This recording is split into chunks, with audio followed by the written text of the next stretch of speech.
It's like watching golf for me. I watch golf to help me fall asleep. That's what battle royales feel like to me. Hey, what's up, guys? So I've got another one for you. What you're looking at is a game called Delta Force. It's free to play on Steam. Pretty much like a Battlefield, although I'm not going to call it a Battlefield killer. It's one of those games where if you want that itch to play Battlefield, but you don't like Battlefield 2042, but you want to play full lobbies that you won't really see anymore in Battlefield 3 or Battlefield 4. Granted, there are some lobbies that you can find every now and then on Battlefield 4 that is a full lobby of 64 players. Here in Delta Force, you don't really have trouble finding full lobbies. It is a 64-player game, so 32 versus 32. The mode that you're looking at in the background is actually its primary mode, its flagship mode, if you want to call it that, which is called it's simply called Attack and Defend, which is a pretty bland way of naming a mode, but it's basically Rush from the Battlefield series. And for those of you who don't know what Rush is, it's basically the premier mode of Battlefield and kind of what gave Battlefield its flair. It's attacking and defending, 2 control points per sector of the map, and capturing those points kind of turns into a tug-of-war battle. But what makes the Delta Force version of Battlefield's Rush so good is the reinforcement pool that the attackers start off with, or tickets if you're more familiar with that term. One of the biggest gripes that a lot of people from the Battlefield series have had with Rush in particular is the low ticket count. I believe there has never been a Battlefield game where the ticket count was above 100. I think 100 is the default value for tickets, unless you're doing custom lobbies where you can actually increase the ticket count. That was the one thing players were always asking for, just give us increased ticket counts. Delta Force gives this to you by default. I think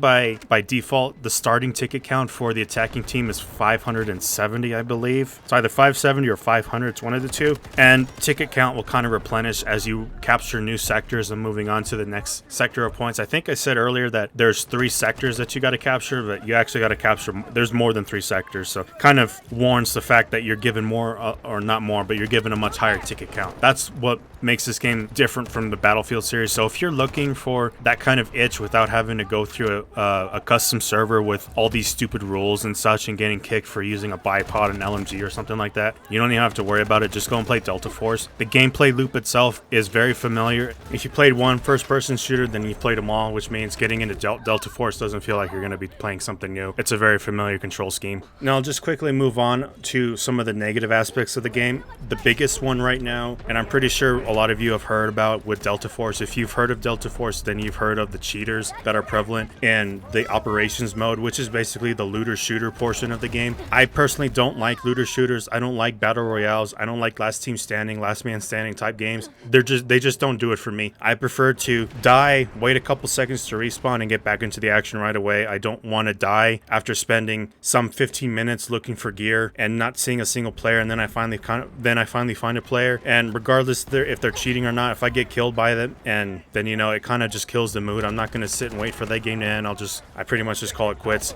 I did get Rainbow Six Siege years ago for free, basically. I just couldn't get into that game again because it's a last team standing type thing, and I don't know, I just don't like they're too boring for me. I never tried Fortnite. I know Fortnite's a huge battle royale game, but battle royale games are so boring. I don't know why anyone finds enjoyment in them. They're just not it. It's like watching golf for me. I watch golf to help me fall asleep. That's what battle royales feel like to me. Now the other thing too to mention with the battle royale mode in it, it's more of an extraction shooter. It's very prevalent right now with cheaters. Apparently the developers said they've banned tens of thousands of cheaters, although there was a report saying that it was debunked, claiming that a lot of those banned players actually never existed to begin with, so it was probably like a falsified report just to get more players to play that mode, because there's a lot of microtransactions in the store that are actually meant specifically for the operations mode. I have a lot of things sitting in my inventory from daily challenges, daily events, logging events, that kind of thing, but I can't use any of it because it's all specifically towards operations mode, which sucks because again, I don't play that mode and I never will. Fortunately though, the attack and defend mode, or as it's actually called, it's called warfare. This mode particularly is called attack and defend. We don't have to ever worry about cheaters. I've never found cheaters in the game. Even the top players will have just as many deaths as I do. Really nothing more than just coming down to how skilled you are as a player, how well built your gun is. And speaking of guns, the weapon customization in particular in this game is pretty amazing. There has never been another game like this that delivers on this type of customization ever. The only other game that came close to something like this, and I think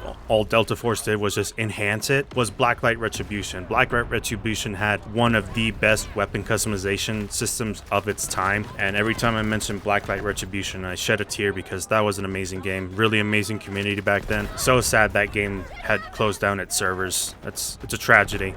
But anyway, Delta Force goes all in on weapon customization. You can basically make these weapons look like you'd see in real life with how crazy you can go with the attachments and all the types of furniture that you can put on your weapon. And we'll just go ahead and look at one of them. So right now, and by the way, too, if you haven't noticed, all the weapons are officially licensed as well. I don't know why Call of Duty can't do it like this, why they suddenly did away with having officially licensed weapons in the game. But I mean, obviously, look, you got SR-25, you got the PSG-1, you got the VSSS, you have everything, all officially licensed. K416, I've never heard of the K416. I didn't know that there was another variant beyond the M416A5, which I believe was the latest model, at least that I know of. But anyway, when we go into weapon customization, some of the basically all the weapons besides your standard weapon, well, no, all weapons. I don't know why I was saying your standard weapon, but every single weapon, you start off at level 1. You do have to play with the weapon to actually gain XP with it. And here on the Recon class, you have a lot of weapons to use, 2 of them being DMRs and sniper rifles, but you do have quite a bit to work as far as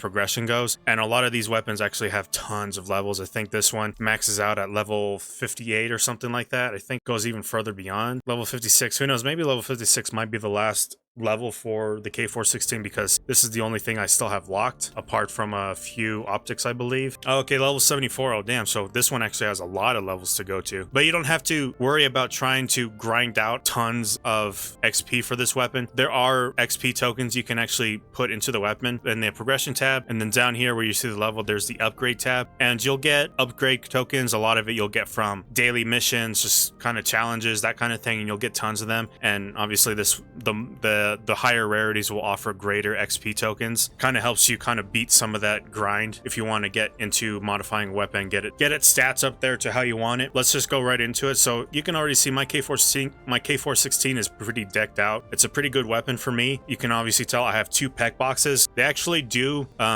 stack as far as the stats go. So if you want double the accuracy, you can actually do so. And then I have a flashlight too. The flashlight is just kind of there for tacticalness.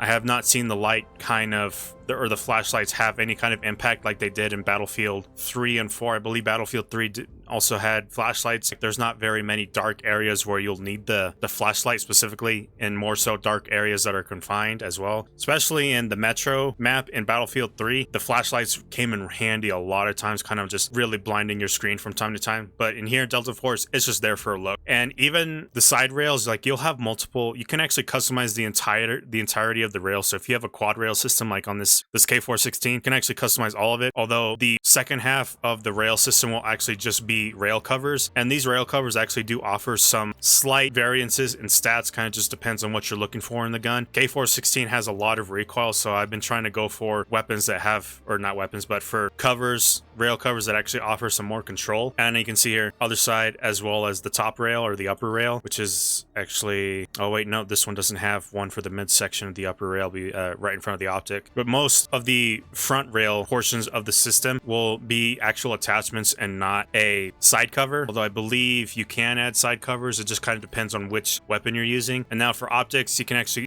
go all in on what kind of optics you want. You can also use a riser and a multi-purpose riser, and then this actually gives you more slots, so one for an optic and then another for a PEC box. That's pretty cool too. You can, like I said, you can really go all in on the attachments. I also have an offset RDS, a red dot sight. Sometimes I'll use it, sometimes I usually don't, because this is kind of more of a mid-range weapon, but it is there if I need it. It does come in handy from time to time too. And then when you've actually finished kind of picking out what you want, and there's also stock kits too. Some weapons will have access to another stock kit. This one only has the one. When you go into stocks, and you have tons of options to choose from. Then you'll have a grip mount too. If you actually have a pistol grip that actually offers the option to give you a counterweight, which is what these are. These are just counterweights, kind of offset the recoil from the gun. And magazines, you can actually change the type of magazines. On some weapons, you'll have larger magazine customizations. You can go for for a 30 round polymer mag, which kind of increases your reload speed. You can go for an extended round mag. Then you also have your drum mag, and you have an extended mag. So you really have options on how you want to customize everything in your weapon. And for some reason, they also allow you to customize the mag mount, which is really cool. That's a neat little feature. And then when you've actually liked the look of your gun, you could also take it into the firing range and see how it performs. Now for the attachments, you actually have full control over your attachments. If you just press Y, it'll turn off everything that you have attached, both of my pec boxes and my flashlight, at just pressing Y. But if you hold it, you can actually individually control which attachments you would like to turn on. So if I just want one pec box turned on, I can. Or if I want the other pec box turned on, I can. So it's pretty cool. And again, these will actually affect your accuracy if you double down on it. And then of course, you can always test out the build and see how it does. You can still see it has a fair amount of recoil, but it also is because I do have a ×3 ACOG on there. So its long range it's pretty bad trying to control it. But if I do want to switch to the offset, then the recoil is a little bit more manageable, at least for me anyway. I can notice that difference. And then I can just quickly... Oh yeah, and that's the other thing too with the pec box. You also have the tactical stance as well if you have a pec box equipped. I don't know if the tactical stance actually makes it easier. If you have multiple pec boxes, you can have up to 3 or even 4 pec boxes if you have the multi-riser as well as on your gun. I don't know if all those will stack, but it does create a little bit of a light show.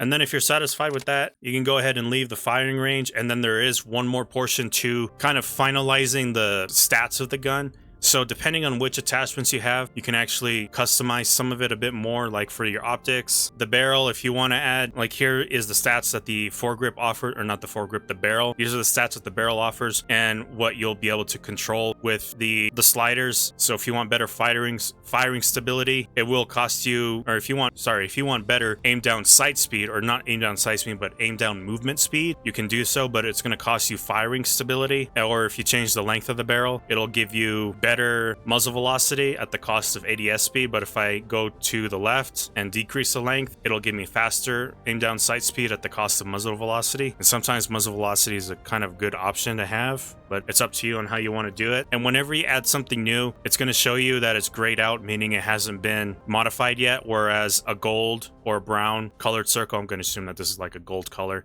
means that it has been calibrated, but you can always go back in and recalibrate it if you need to, make the adjustments needed. If you need to and you're still not happy with it, try and make some adjustments, like to the foregrip, just whatever you need to kind of make the gun a little bit easier to control. Now overall, when it comes to this weapon in particular, the K416, it's a highly modular platform. Now there's some other weapons that are actually not as modular. So if we go back and let's say Car 15, there is a good amount of options to choose from. The only thing you cannot change is, obviously, you can also tell too, it doesn't have as many options for the rail mounts. If you wanted to get rid of the carry handle, you cannot, because this is a Car 15, but you still can change its barrel. There's actually plenty of good barrel options that the Car 16 does not offer you. Again, it's just as modular as the K416, but it all kind of just depends on the weapon platform that you're using. On the Car 15, as you can see, I have a stock kit installed on it. Here's another version of the stock kit, and there's the stats that'll be affected. I think this time I'll just go back to this, because I did use the other stock, but it just wasn't as good. For this one, I get a little bit more recoil control. And of course, when you do a stock kit, it does take away the pistol grip, so whatever pistol grip you had installed is going to get replaced by the stock kit. That's what it does. But of course, the magazine options, Car 15 has a good amount of magazines to choose from. Really define your play style. I really like these polymer mags just because they are faster reloads. And then if you like what you see, again, go back into the firing range. Again, there's the optics. Here I only have one pec box and one tactical flashlight, so it's not as ridiculous. But it's so much more controllable than the M4 or the K416, sorry.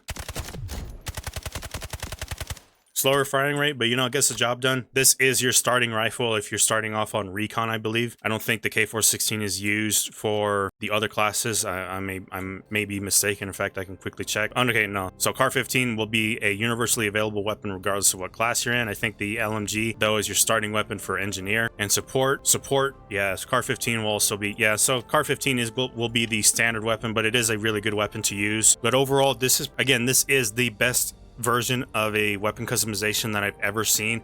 I would love to see future games kind of integrate this type of weapon customization. Yeah, it does go a little bit crazy, and the amount of customization you can add to a weapon does affect the stats heavily, so some of these weapons can perform way better than others. It kind of just boils down to how well you are with the gun. The other issue, which is mostly prevalent in the attack and defend mode, or the rush mode, whatever you want to call it, is the spawn. Now, it's not so much the player spawns. The player spawns are sometimes much more carefully placed and easier to deal with than the official game spawns, because there's been so many times, and it comes down to the map design as well. Some of the maps aren't designed properly to have these more open spawns that the game puts you in. Rather than putting you in a condensed spawn area, sometimes the spawn, it's kind of depending on the location of the enemies. If they're close to the objective, you're going to spawn a little bit further away from the objective. If enemies aren't close to the objective, you'll spawn closer to the objective. But there have been too many times where I'll spawn in an open area of the map. There's no cover for me to initially get to right away, and I'll die on them almost immediately. I'm not going to attribute it to spawn camping. I'm going to attribute it to the fact that a lot of the map design for the spawn points in particular are not great, and they probably should get adjusted. The game is only 5 months old or so. Again, came out, I think it was released on December 4th, if I remember right, of last year, 2024, and the spawn system could do some work.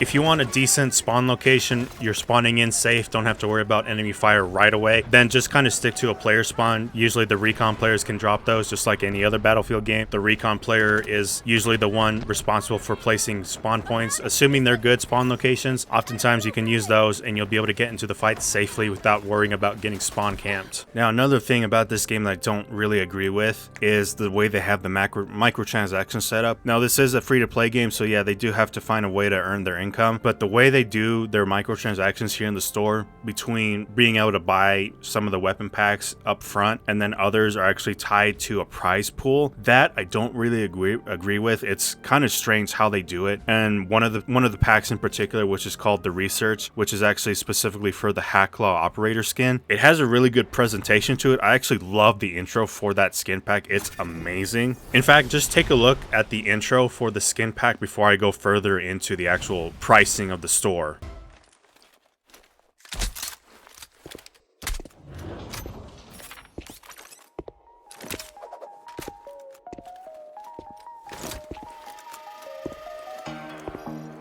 Never go from a feeling, trying to decipher the meaning. I'm working hard with no ceiling, right up most of me have a gun game. Tell me taking a soul sing. Eating some makes on the king ting. Don't find feel it coming on, it almost stop my world, yeah.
It's just an amazing presentation on how they actually present some of these skin bundles. In fact, there's several packs out there that actually have short little cutscenes, and it also kind of provides some story elements too, which is a little bit strange considering I don't really know what the lore is going on in Delta Force. I don't know who technically. I'm gonna assume that Havoc are the bad guys and GTR are the good guys, from what I can tell with some of the briefings that were given through each mission as we begin to start and we get set up on deployment and such. Otherwise, just check out some of these cool little cutscenes for some of these skin packs.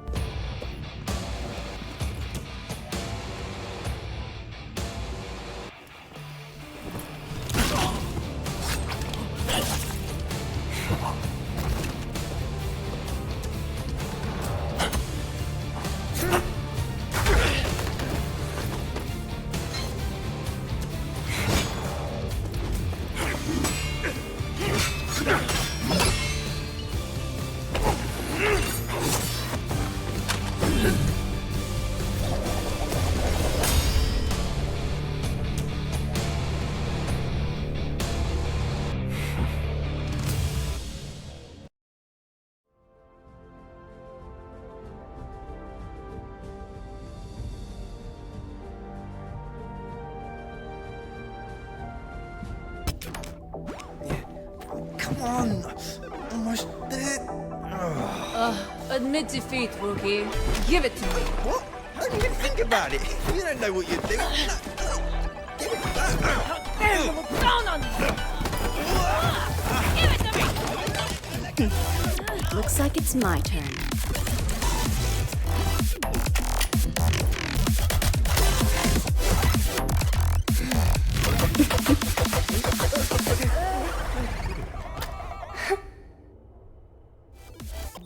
All right then.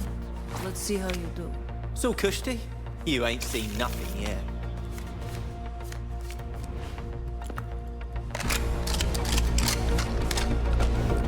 I've got an ace in the hole.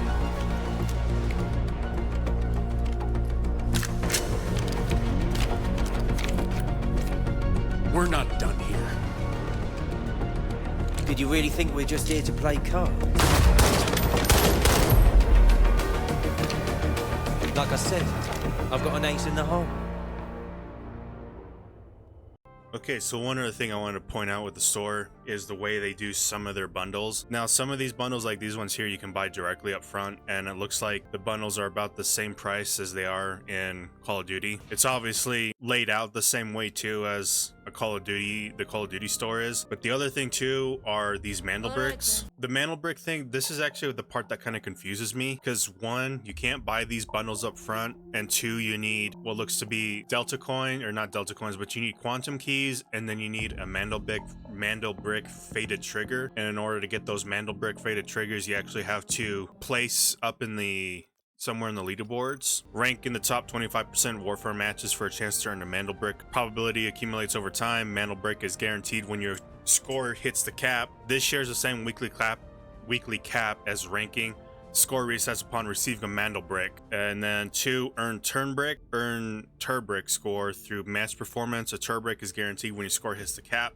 Score resets upon receiving a turbrick, and that is actually through playing the game. Once you unlock those, you actually get those mandel bricks they can use to try and get these weapon skins. It's not the best type of practice, assuming that these are limited time. I don't know if these are limited time or not. There is no time frame. It doesn't give me a specific date on when this ends.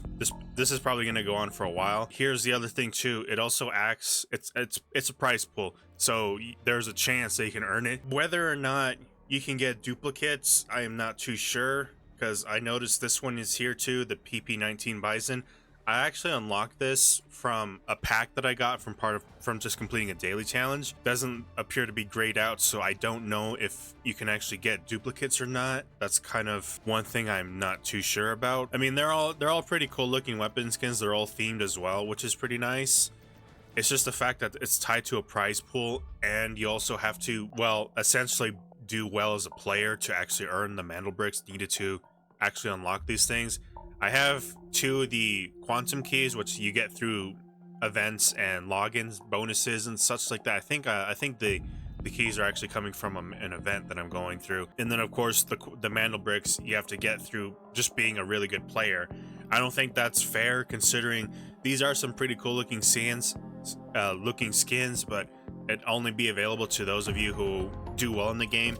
The game itself actually is pretty difficult. I die a lot in this game. I die a lot more in this game than I do in Battlefield, and it just attributes to the spawn. The spawns are pretty bad.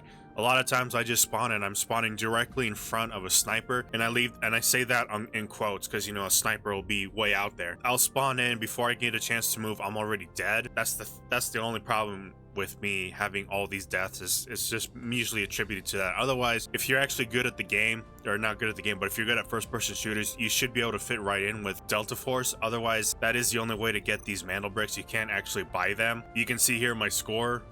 I don't know if this is per game or if this is just whenever I cap out on that score. You can see I'm close to earning a turbrick. So far, I have not had any luck really with the mandel bricks, although the last mandel brick I opened actually gave me that PP19 Bison I showed you. The other one too, the other part of the store that is kind of strange, is the skin here for mandel brick. Now, it's also a price pool. I actually had some leftover gold coins that I used to try and get her skin after I bought her. And one of the things that they're kind of inflating with it is the fact that they filled that prize pool, at least for her skin, with a lot of voice packs. I don't really care for the voice packs. In fact, there is no need to be using voice packs and emotes in this game. You just don't have the time or meet the kind of players who want to mess around and try and play around with your voice lines and such. It's not like Overwatch where you'll always be able to fool around with sprays and voice lines. I mean, Overwatch and, well, granted, Marvel Rivals doesn't do voice lines, but they do have the sprays. But still, there's always a time and a place for that. There is no literal time and place in Delta Force to use sprays and emotes. Like, who's going to be paying attention to this when you're out in the game against 32 other players? And there's tons of voice lines in here too. Also, pretty sure they also have to pay, obviously, the voice actors extra to do all these voice lines that no one's ever going to use. But the only cool thing I can probably take away from this is Hat Claw in particular. Let's hunt down some rats. We all have our principles. Looks like your stats are gonna take another hit. Her voice should sound familiar. Can't you do it? Come on, how can you call that cheating? It doesn't really matter if you win or lose. Are you feeling better? Her voice should be familiar to those of you who know. If you know, you know. Otherwise, yeah, the voice lines, the sprays, even though there's some cool looking sprays on here, detail and such, there's no place to use them. The only other thing, or not other thing, but the one thing that actually is useful are the executions, and you actually get a nice little visual of what the executions look like.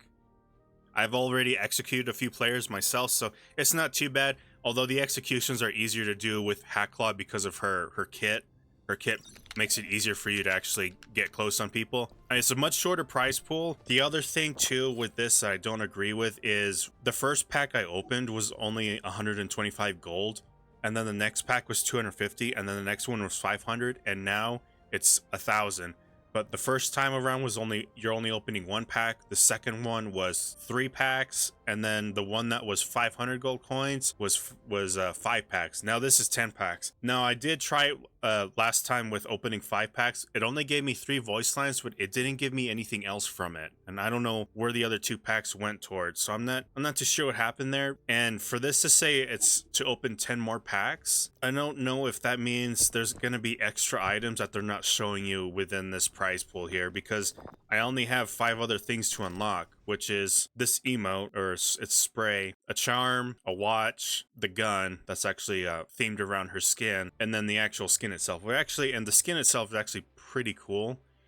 It's not one of those skins where it either fits or nor doesn't fit in the game. I mean, it's pretty cool for the type of character that she is. You know, she's more like that assassin type person. I mean, the outfit for the character fits, but it doesn't fit in the game, nor does it not fit in the game, if you understand my meaning. There is one other thing I noticed too with the weapon. So this here is for the Scar H. I already have a weapon skin for the SR25. Let's see, let me pull up SR25. So look at that. I already have the Inky Reflections SR25 skin. The Inky Reflections is actually the name of the skin pack for Hat Claw. It looks to be showing me there's other things I can get that aren't being shown in the prize pool. That is a little bit concerning, especially if you're trying to actually get the skin itself. It's unfortunate that you can't buy the skin up front.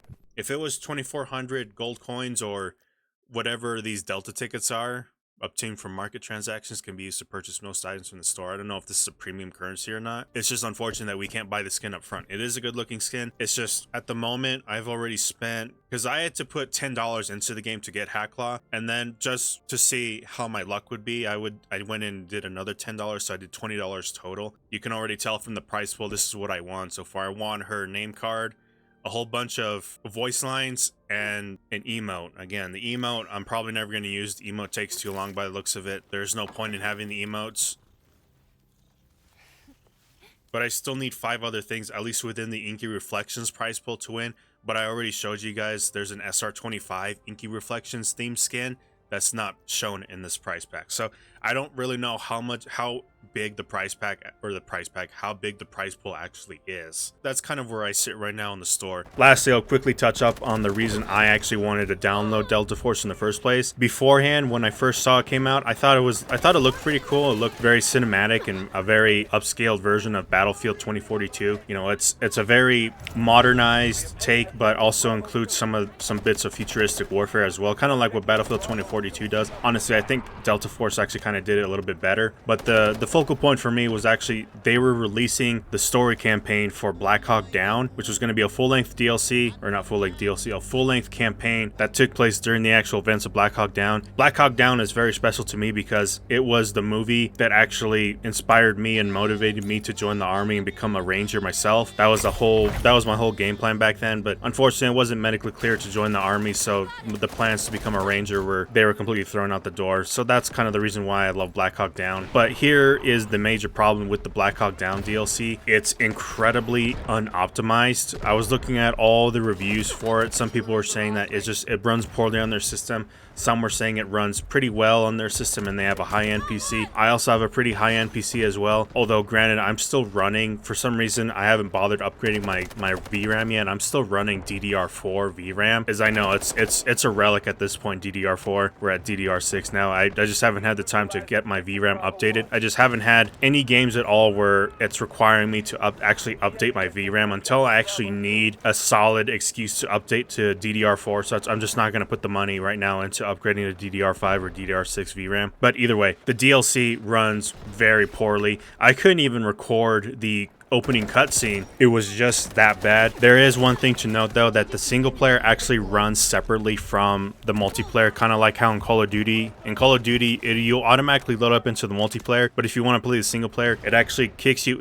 It gives you the impression that the game crashed or something, but then it loads back up and it actually loads single player. This is how it works in Delta Force as well, which kind of would explain why the game runs so smoothly in multiplayer, but when it comes to the single player itself, it runs shoddy. It runs like a separate game, like it's a completely unoptimized game. Graphics are still there and all that, and when it works, it works. When it doesn't, it's pretty bad, almost unplayable. The other thing too, playing solo on the campaign DLC is pretty brutal. It's a very hard campaign. There's a lot of enemies there. They hit pretty hard. One major flaw with it too is running solo does not give you 3 AI teammates to do so, which means you're there by yourself unless you're there with some of the AI companions or the AI soldiers that kind of litter the battlefield. Another thing to note too is unless you're picking the support class, the one that gives you the LMG and the ammo pack, there is no way to replenish your ammo. I ran out of ammo before we even reached the palace, the opening part of the game. When you load into the game, there's a few enemies. You got to clear out a building, make your way down because you start off on the rooftop. By the time I got to the palace, I was already on my pistol. There's just so many enemies there. A lot of them seem to be sandbagging you as well. And when they die, they don't drop anything to let you know that you can pick up or scavenge ammo.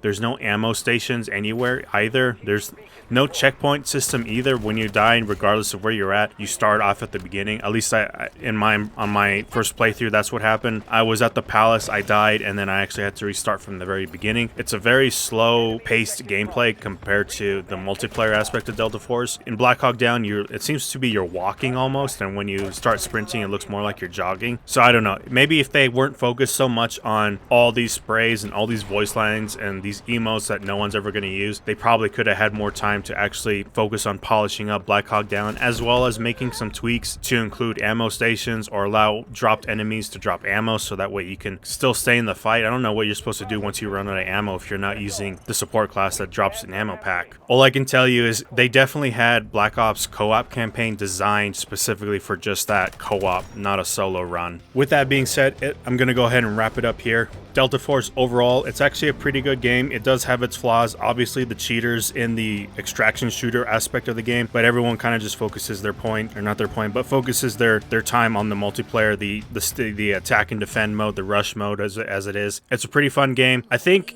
Delta Force in general is probably not going to be holding out for very long. I can see if Battlefield 6 actually is going to be a thing, if the game does come out and it turns out to be a much better experience than whatever 2042 was supposed to be, if it ends up becoming like another Battlefield 1 experience, Delta Force is definitely going to suffer in their numbers. Again, I'm not too sure how long the game will actually stay afloat, but it is there in the meantime to help you scratch that Battlefield itch if 2042 isn't your thing, or if you just wanted to move away from Battlefield 1 and kind of go back to more of a modern warfare, or at least what Delta Force is doing, which is kind of on the cusp of advanced warfare mixed in with a lot of modern warfare to it. Pretty fun game overall. I would say check it out if you have the time. Otherwise, thanks for watching this video, and we'll guys see you on the next one. Roger that. Artillery barrage.